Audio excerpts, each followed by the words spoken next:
Could you explain about the work research design does and how the collaboration within certain places came about? Right. Set up research design with my partner Madeline Adams back in December 2003. The idea was to sort of to try and find a way of working on generally historic or existing structures, but mainly within community projects. There was a goal to try and work in a practice that would be about gallery as much as direct engagement with people. No idea how to do it. And I'd been working with a bunch of artists on and off, for a number of years. Collaborated with Richard Wentworth on a Manchester museum over about a 4-year period when I worked in Simpson Architects in Manchester. And that gave me a real buzz about how, on a really large project, there was the opportunity to, where everyone in the design and building process is focused on so many different things that you lose sight about the intent, the meaning of a project. Actually, an artist is brilliantly placed to do that. So that was an idea in my mind when I set up my own practice. And through a series of connections, I worked with Art Jean in Barrow and Furness on their gallery and direct collaboration on their own project. And then up came the possibility, I was invited to take part in the competition for the main square in Preston. And I spoke to Art Jean and said, look, do you want to come in with us? It's a team led by Landscape Projects. And they said, no, Preston belongs to Charles Quick. And strange thing was that my mother, who used to teach at what was then Preston Polytechnic, had appointed Charles, or had been on his appointment board. So, although we didn't know it, we did have a long history. And we were working on, I think it really just started a conversation between us about various aspects of the square, Preston, and what one might do with our different types of practice, very informal. And as part of that competition, I got this idea that the Harris really needed a hole cutting in it.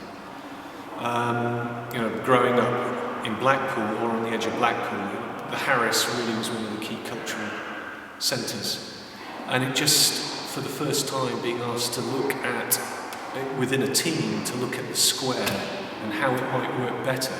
You got this giant blank wall of the Harris. So that was 4 years ago. We'd had on and off about it, and then Charles came back to me right at the tail end of last year and said, what do you think? Can we build a staircase up the front? And that was how the conversation started.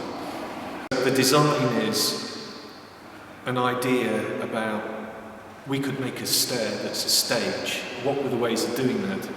And it would have to be for a very short period. We didn't know where the money was coming from. It had to be as cheap as possible. And this isn't London. This isn't somewhere where we can do it's not the Serpentine Gallery. It's much more exciting. What can you do with virtually nothing that is going to be a setting, a framework for something much more important that's going to go on, which are the 60 events now. That's the exciting thing. It was not design a staircase. It was design a neutral background for these activities that are going to take place on it, and that's the really exciting thing. What impact did original architect of the Harris, James Hibbert's plans, have on the conception of Harris Heights? I love the arrogance of the guy. He's an alderman of Preston. He has this vision for Preston's getting grander and grander, and what been this we look back and see this fabulous medieval city, square, where narrow frontages, where everyone's got access to the market square. But as Preston is getting grander, there's the need to express its values, its civic importance. And that is done through a Gothic Guildhall in the 1860s. But then along comes this incredible museum, an art gallery and library. It's all about the improvement of the citizens of Preston, but it's also an extraordinary gesture. So much so that actually as it's being finished, there's a realisation that it is now the most important thing in the square, so let's make the square bigger so you see more of this thing.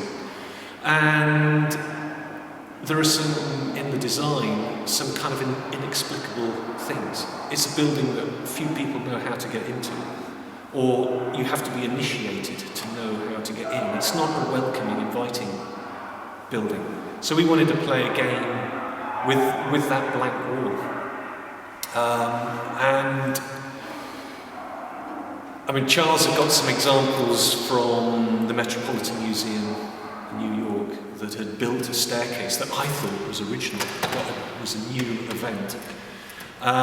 We also knew that this was influenced by the work of an extraordinary Prussian architect at the beginning of the 19th century called Schinkel, and I'd always had in my mind that this was a direct copy. But when I look closely back at Schinkel's work, I realised that this is a hell of a lot better. It's so much deeper and more robust. But it's a copy of one particular project that had a staircase out the front. This one didn't. He dropped the staircase because it would have taken up the whole square. So that was really where we were coming from.